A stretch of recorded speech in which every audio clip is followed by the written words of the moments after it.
This is stock number 7-22J. It's a 2009 Subaru Legacy base model. It's got the EJ25 2.5 liter single cam, non-turbo, automatic. Been hitting the front. It does run. It's got no coolant, so I can't keep it running for very long, but it runs good. No check engine lights, no anything. Obviously can't test the transmission because there's no wheels on it, and that's the way that we got it. But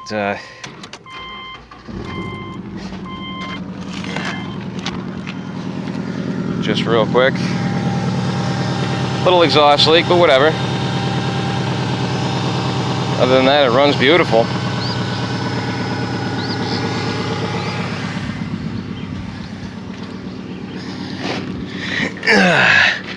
And the only lights are the brake light and the tire pressure light and door open and seat belt. So looks pretty good, and the inside's pretty good condition too. I'll shut that off. So it looks good.